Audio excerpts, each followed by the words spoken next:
안녕하세요. 마침내 이혼을 결심한 30대 여성입니다. 이혼을 결심하기까지가 사실 쉽지만은 않았어요. 아이가 있거든요. 그리고 어떻게 들릴지 모르겠지만 아이를 낳은 게 지금은 너무 후회가 돼요. 아이가 아니었다면 저도 좀 더 빨리 자유로워졌을지도 모르는데, 물론 아이를 탓하는 건 결코 아니에요.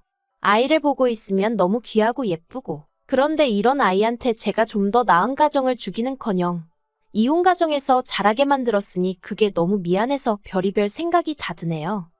남편하고는 대학 시절부터 알고 지낸 사이예요. 하지만 당시에는 그저 좋은 오빠 동생으로만 지냈을 뿐 서로 특별한 감정은 없었어요. 졸업 이후에도 남편이 좋은 회사에 들어갔다는 소식은 들었지만 잘 됐네 하고 말았지. 딱히 별 생각은 안 들더라고요. 그런데 남편과 달리 저는 취업에 성공하기까지 쉽지가 않았습니다. 원래 준비하던 시험이 있었는데 그게 좀 잘 안 풀리면서 제 나름대로 상황이 꼬였었거든요.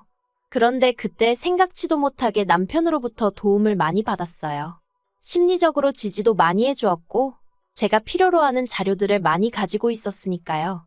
좀 특수한 분야다 보니 구체적으로 적으면 아는 사람이 있을까봐 조심스럽네요.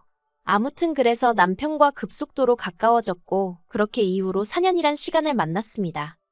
어느덧 제가 취업에 성공하고 직장 생활에 완전히 적응을 했을 무렵 남편이 프로포즈를 해왔어요. 그리고 저는 그 프로포즈를 마다할 이유가 없었죠. 남편을 사랑했고 이제 와서 숨길 게 뭐가 있겠어요. 남편의 조건도 뭐 하나 모난 구석이 없었거든요. 대기업 임원까지 지내고 은퇴하신 아버님의 온화하신 성격의 어머님 그리고 싹싹한 신우. 경제적으로 여유 있는 시댁이었던 데다가 남편 직장도 탄탄하니. 그래서 저는 이혼을 앞두고 이런 이야기를 하는 것이 우습긴 하지만 제가 남편복 시댁복은 타고난 줄 알았다니까요. 그리고 결혼할 땐 시댁에서 1억, 친정에서 8천 지원받았습니다. 1억도 적은 돈은 아니지만 저희 시부모님이 어떤 분들이신지 이야기하려면 이 이야기도 하는 게 좋을 것 같은 게 원래는 더 해주실 능력이 되시는 분들이신데 한 번에 많이 주면 고마운 줄 모른다고 그래서 1억만 내주셨어요. 물론 1억도 정말 감사하게 받았습니다. 더 바라는 마음도 없었고요. 하지만 이런 이야기를 제 면전에다 대고 하시니 솔직히 가시방석에 앉은 듯 했고 뭐라 대답해야 할지 난처하대요. 그래도 이때만 하더라도 남편이 무슨 말씀을 그렇게 하시냐며 한마디 했었고 그래서 저도 그냥 1억도 너무 감사하다고 인사드렸죠. 사실 친정에서도 아예 안 해주신 게 아닌데 어쩌다 보니 시댁에서 좀 더 받았다는 이유로 늘 그쪽에 더 숙이고 들어가는 모양새가 돼버린 건데 지금 생각하면 이것도 후회가 돼요. 저희 친정이라고 아주 여유가 없는 것도 아니었는데 그냥 시댁에서 해주는 거랑 똑같이 해달라고 말씀드릴 걸 싶어서요. 아무튼 그렇게 지원받아 시댁에서 차로 20분 거리의 동네에 집을 얻었습니다. 시댁 근처에 살고 싶은 마음은 솔직히 없었지만 남편이나 제 직장의 위치를 고려했을 때 더 나은 옵션이 없었거든요.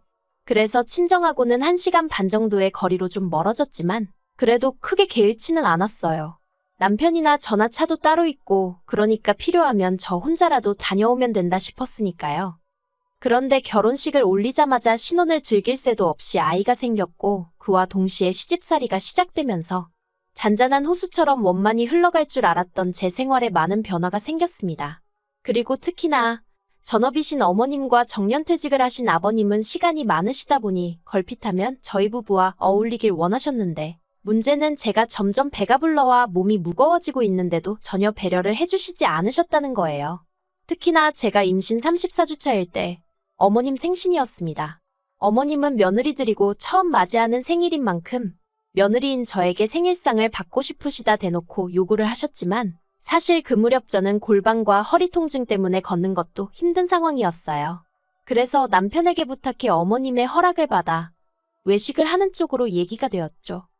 하지만 생신 당일 그래도 비교적 이름난 중식당에서 모였는데 어머님께서는 나오는 음식마다 트집을 잡느라 바쁘셨습니다. 이것도 맛이 없다 저것도 입에 안 맞는다. 식당 수준이 어떻다느니 인테리어가 싼 티가 난다느니 그러더니 급기야 저더러 너는 얼마나 대단한 애를 가지셨길래 시엠이 생일상 하나도 못 차린다고 엄살을 부리냐며 비아냥대시는 거예요. 그리고 저는 그런 어머님이 야속하고 속상해서 시집 오고 처음 큰 소리를 냈습니다. 임신한 며느리한테 생신상 못 받으신 게 그렇게 화가 나시냐고.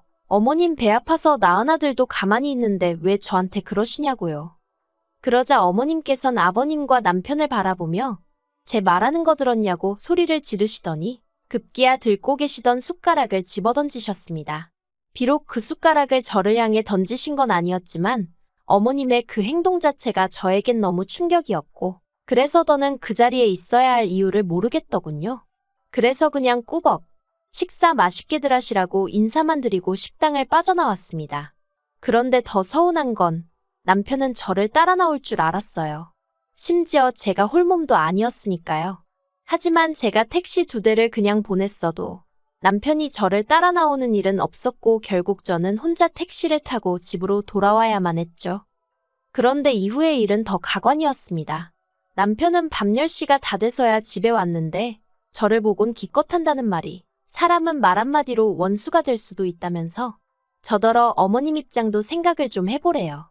어머님 입장에선 며느리들이고 첫 생신이시니 당연히 며느리 생일상이 받고 싶지 않으셨겠냐면서 그래도 어머님이 양보해 주신 덕분에 제가 배려를 받은 상황이었지 않냐고. 그러면 어머님이 설령 조금 듣기 싫은 투로 말씀을 하셔도 그러려니 하고 유연하게 듣고 넘길 줄도 알아야지. 그걸 그렇게 말대꾸를 해버리니 어머님은 기분이 좋으셨겠냐. 전부 다 며느리인 제가 어머님의 체면을 세워드리지 못한 잘못이라면서 저더러 무조건 어머님께 사과를 해야 한다대요. 그리고 고백하건대 지금은 제가 왜 그랬는지 100번 1000번 후회가 됩니다만 그때는 몇 날 며칠 남편에게 같은 말을 듣다 보니 정말 그런가, 정말 내가 잘못한 건가 싶은 게 그래서 결국 어머님한테 제가 찾아가 만삭의 몸으로 무릎 꿇고 사과드렸습니다. 생신상 못 챙겨드린 것도 죄송하고 그렇게 대든 것도 죄송하다고 한 번만 용서해달라고요. 그랬더니 어머님이 저더러 당신이나 되니까 이 정도에서 넘어가는 거라고 다른 집 같으면 이혼을 시키네만의 소리가 나오고도 남았을 거라는데 그땐 정말 바보 같았죠. 그리고 그때 이후로 어머님은 소위 당신이 승기를 잡았다고 생각하신 건지 점점 더 저에게 무리한 요구를 해오기 시작하셨습니다. 아이가 태어나고 육아휴직을 시작한 지 얼마 지나지 않았을 때였어요. 어머님께서 하루는 당신 차에 문제가 생겨 수리를 맡겼다며 저에게 차를 좀 빌려달라고 하시더라고요. 그리곤 덧붙이시길 넌 당장 차 쓸 일도 없잖니 하시는데 어머님 말씀대로 전 아이가 워낙 어리다 보니 둘이 어디 나갈 일이 없긴 했어요. 물론 그래도 갑자기 애한테 무슨 일이라도 생기면 제가 바로 움직일 수 있어야 하니까 차가 있어야 되는데 하는 생각은 들었지만요. 그래서 그렇게 이야기를 하니 어머님께선 그러면 그땐 당신이 바로 오면 되지 않겠냐 하시며 거의 반강제로 차를 빌려가셨는데 그리고 얼마 지나지 않아 원래 어머님 차는 결국 폐차시켰다는 소식이 들려오더니 남편이 아무 일도 아니라는 듯 지나가는 말처럼 당신 차는 어머니한테 그냥 편하게 쓰시라 해서 그러는 거예요. 어이가 없었죠. 그래서 어떻게 나한테 묻지도 않고 그럴 수 있냐니까 어머님이 남도 아니고 어머님이 차 사시는 대로 돌려주실 건데 뭘 그러냐는데 황당하고 어이없고 그래서 어머님이 차를 언제 사시냐니까 어머님이 알아서 때가 되면 사시겠지 그러는 거예요. 그리고 그때부턴 정말 남편이란 인간이 내 편이 아니구나 싶은 게 실망스럽기도 하고 결혼 생활에 회의감을 느끼기 시작했네요. 게다가 집에서 제가 아이랑 둘이서만 있다 보니 어머님과 아버님은 소위 육아를 도와주시겠다는 이유로 툭하면 저희 집에 오셨습니다. 거의 일주일에 3-4번은 오셨다고 보면 돼요. 미리 연락을 주고 오시는 것도 아니고 무슨 기습 공격하듯이 오셨죠. 그리고 이런 말을 하면 어떻게 들릴지 모르겠지만 그렇게 뻔질나게 오시면서 한 번을 며느리 먹으라고 과자 한 봉지 사다 주신 적이 없어요. 제가 정말 과자가 먹고 싶어서 이런 이야기를 하는 게 아니라 저희가 시댁에 갈 땐 어쩌다 한번 빈손으로 가기라도 하면 노발대발 정말 크게 화를 내셨거든요. 결혼하고 독립해서 따로 살면 엄연히 남인데 이렇게 빈손으로 오는 거 실례라고. 심지어 저에게 도대체 그런 예절도 안 배우고 뭐 했냐, 가방끈만 길다고 되는 게 아니다 뭐 그런 식으로 말씀하신 적도 있거든요. 그리고 말이 나왔으니 말이지만 일단 시댁에 도착하면 그때부터 남편은 떡하니 거실에서 TV나 보는 반면 저는 부엌을 떠날 수가 없었습니다. 특히나 가족들이 식사를 다 마친 후에는 저만 혼자 남아 설거지까지 해야 했는데 처음엔 별 생각 없이 하다가 어느 날 문득 갑자기 너무 짜증이 나는 거예요. 그래서 남편한테 당신이 설거지 좀 하라니까 대번에 어머님이 바깥일하는 사람을 시켜 먹으면 어떡하냐며 금세 쫓아오셔선 저를 혼내셨지요. 그런데 그 당시엔 저도 출산 휴가니 육아휴직이니 그런 거 없이 맞벌이 중이었거든요. 그래서 어머님 저희 맞벌이에요 하니까 대뜸 저를 탁 밀치시면서 그래 너 잘났다. 내가 할 테니 너도 하지 마라 그러시대요. 그래서 내하고는 남편 옆에 가서 앉아 있었어요. 그랬더니 어머님이 갑자기 당신 신세 좀 보라며 서러워 죽겠다고 설거지하다 말고 주저앉아 우시는 거예요. 그러자 남편은 남편대로 저더러 집에서 잘만 하는 설거지 시댁에서도 좀 하면 어떠냐면서 왜 시어머니를 상대로 기싸움을 하냐며 저한테 짜증을 내더니 그대로 어머님한테 달려가서는 자기가 저를 똑바로 가르치겠다나요? 그런데 그때는 결혼하고 얼마 되지 않았을 때라서 그냥 뒤돌아 나오고 그런 건 꿈에도 생각을 못했습니다. 그저 어머님께 죄송하다고 몇 번이나 사과드리고 결국 한마디로 제가 졌죠. 어머님하고 싸운 건 아니었지만 상황 자체가 제가 다 잘못하고 제가 나쁜 사람이 되어 있더라고요. 아무튼 그랬던 어머님 아버님께선 정작 저희 집에 오실 때는 그렇게 빈손으로 오셔서는 애를 봐준다는 표현도 솔직히 어이가 없어요. 애를 봐준다는 게 보통 의미가 당신들이 애를 챙겨주겠다는 뜻 아닌가요? 하지만 어머님 아버님은 말 그대로 눈뜨고 애를 쳐다보고만 계실 뿐이었고 결국 애를 챙겨야 하는 건 제 몫이었어요. 하지만 그 와중에도 당신들이 애를 봐주고 있으니 저더러 부엌 일을 하라던가 살림을 하라던가 그리고 제가 내린 결론은 행여나 안 해놓고 있다가 나중에 퇴근한 남편에게 시켜먹을까 싶어 한마디로 감시하러 오신 거였죠. 그러니 제가 시부모님이 저희 집에 오시는 게 달가울 리가 있었겠어요? 하지만 무엇보다도 저를 정말 이혼을 결심하게 만든 건 바로 저희 친정어머니가 오셨을 때 있었던 일 때문이었습니다. 일단 저희 친정어머니는 저희 집에 자주 오지 않으세요. 몇 년 전 당하신 교통사고의 후유증으로 연세에 비해 무릎이 많이 안 좋으시거든요. 그런데 그날은 제가 너무 입맛도 없고 피곤하다 하니까 모처럼 반찬도 가져다 주실 겸 저를 보러 오셨던 거죠. 그리고 저는 남편에게 미리 친정어머니가 오신다고 하셨으니 시부모님이 오시는 일이 없도록 시부모님께 말씀 좀 드려달라 부탁을 해둔 상황이었어요. 남편도 알겠다고 했었고요. 그런데 이게 웬걸. 친정어머니랑 점심을 먹고 있는데 초인종이 울리더니 어머님 아버님이셨습니다. 당황스럽기도 하고 집에 아무도 없는 척을 해볼까 했지만 이내 아이가 울어버린 통에 그럴 수도 없었죠. 그래서 어쩔 수 없이 현관을 여니 시부모님께서 왜 이렇게 문을 늦게 여냐며 타박을 하시다가 이내 제 친정어머니를 보시곤 어쩐 일이시냐 물으시는 거예요. 아니 그걸 왜 어머님이 물으시나 싶더라고요.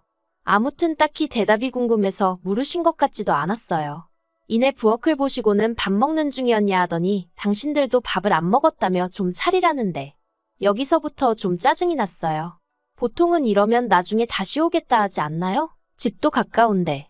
하지만 제가 무슨 힘이 있었겠어요. 제가 어머님 아버님 드실 것도 차리고 있으니까 친정어머니가 그런 제가 안쓰러웠는지 너는 앉아있으라며 내가 해줄게 하시는데 솔직히 상황 자체가 너무 마음에 안 들더라고요. 어머님 아버님이 상이 다 차려지지도 않았는데 식탁에 가만히 앉아서 차려줄 밥만 기다리고 계신 것도 꼴보기 싫고 그래도 어쨌든 이내 두 분 식사도 차려드렸습니다. 그리고 다시 식사를 시작했는데 한 5분이나 지났나 아버님이 저더러 물을 달라고 하시는 거예요. 아버님 바로 뒤에 정수기가 있었는데 말이죠. 그리고 뻔히 아시면서 그러자 저희 친정어머니도 이제 상황이 못마땅하셨는지 바로 뒤에 있네요. 하고 한마디 하셨습니다.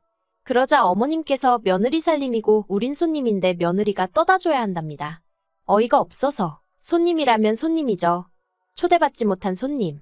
게다가 또 뉘어놓은 아이가 울기 시작해서 제가 하던 식사를 멈추고 아이를 안아서 어르고 달래고 있었는데 딱 소리와 함께 저희 친정어머니가 경우가 없어도 너무 없지 않느냐며 큰 소리를 내셨습니다. 그리고 제가 놀라서 무슨 일인가 쫓아나가 보니 아버님이 저희 친정어머니한테 국 좀 더 달라고 하셨다는 거예요. 그래서 저희 친정어머니가 그걸 왜 저한테 말씀하시냐고 옆에 안사돈한테 말씀을 하셔야지 하니까 저희 어머님이 또 손님 어쩌고 하면서 며느리 대신 안사돈이 좀 할 수도 있는 거 아니냐고 하셨다대요. 그리고 저도 그 소리를 들으니 뚜껑이 확 열렸습니다. 가뜩이나 연락도 없이 툭 하면 찾아와서 손님 행세하고 가시는 것도 짜증나 죽겠는데 어떻게 제 친정어머니한테도 그런 식으로 행동을 하시는지 얼마나 평소에 저나 저희 친정을 무시하면 저런 태도를 보일 수 있나 싶은 게 그래서 제가 시부모님더러 그만 가달라고 했어요. 그랬더니 이제 난리가 났죠. 시부모님이 남편에게 전화해 남편을 부르셨고 남편은 남편대로 쫓아와서는 이게 무슨 상황이냐며 하지만 남편도 결국엔 팔은 안으로 굽는다고 이미 그런 성격인 걸 알고는 있었지만 역시나 이번에도 저랑 저희 친정어머니한테 하는 말이 자기 부모님 입장에선 그래도 아들집에 왔으니 나름대로 대우를 받고 싶으셔서 그러신 것 같다면서 그거 뭐 별거냐며 이제 보니 저희 어머니가 성격이 욱하시는 면이 있어서 그걸 제가 닮았나 보다고 우리 애는 그걸 닮지 말아야 할 텐데 걱정이라나 어쩐다나 정말 어디서 개 짖는 소리 같은 걸 하더라니까요. 그래서 제가 남편더러 당신이야말로 이제 보니 어머님 아버님의 매너 없고 상식 없는 그 태도를 그대로 물려받았나 보다며 우리 애도 그럴까 겁난다 했어요. 그랬더니 남편이 저더러 지금 자기 부모 욕했냐고 따지길래 그게 욕인 줄은 아나 보네 하고 비꼬 왔죠. 그러자 아버님이 둘 다 그만두라고 소리를 치시고 어머님은 남편더러 이혼하랍니다. 애도 뺏어오고 저만 내쫓아버리라나요? 그러자 저희 친정어머니도 그래 애 줘버려라 그러셨어요. 제가 지금 이렇게 적어서 그렇지 현장에선 정말 정신이 하나도 없었을 만큼 난리도 그런 난리가 없었네요. 그리고 저도 그땐 에라 모르겠단 생각에 남편더러 그래 당신이 애 데려다 키우라 했어요. 애 때문에 당신이랑 어머님 아버님이랑 얽혀서 살 생각하면 끔찍하니까 그냥 데려가라 했죠. 하지만 결론부터 말하자면 결국 애도 집도 남편이 포기했어요. 아니면 졌다고 표현하는 게 맞으려나요? 협의 이혼은 절대 못 해준다. 저한테서 모든 걸 뺏을 거다 어쩔 거다 하더니 뭐 결국 아파트 저한테 주고 대신 애도 제가 키웠으면 좋겠다대요. 그리고 듣자 하니 어이가 없었던 게 그래도 제가 신우하고는 비교적 원만한 사이를 유지하고 있었어요. 신우가 자기 부모 그러니까 저희 시부모님하고 사이가 정말 안 좋았거든요. 신우 말로는 남편하고 차별을 많이 받으며 자랐다나요? 아무튼 그런 상황이었는데 어머님이 신우더러 저희 애를 키워주라고 하셨답니다. 신우는 그런 어머님더러 미칠 거면 곱게 미치시라고 했다대요. 아무튼 그래서 그 집에 또 한 번 폭풍우가 몰아쳤고 남편도 시부모도 결국 애를 책임 못 진다고 하길래 그럼 내가 키울 테니 아파트랑 애랑 같이 달라 대신 양육비는 필요 없다 한 거죠. 신우는 저더러 끝까지 해서 뭐라도 하나 더 받아내라고 했는데 정말 하루도 더는 얽혀있고 싶지 않아서 그 선에서 마무리했습니다. 솔직히 다른 여자들도 이 정도 시집살이는 겪는다고 누군가는 쉽게 말할지도 모르겠어요. 하지만 저는 어쨌든 저만이 아니라 저희 친정어머니까지 무시를 당하는 걸 지켜보고만 있을 수는 없었습니다. 저 때문에 아이가 아빠 없이 자라게 되지 않았냐는 비난에도 저는 당당합니다. 저희 애만큼이나 저를 세상에 있게 해준 저희 친정어머니가 저에겐 둘도 없이 소중한 존재니까요. 그러니 그저 저희 애가 언젠가 자라서 제가 이런 결정을 내릴 수밖에 없었다는 걸 이해해 주길 바랄 뿐이에요.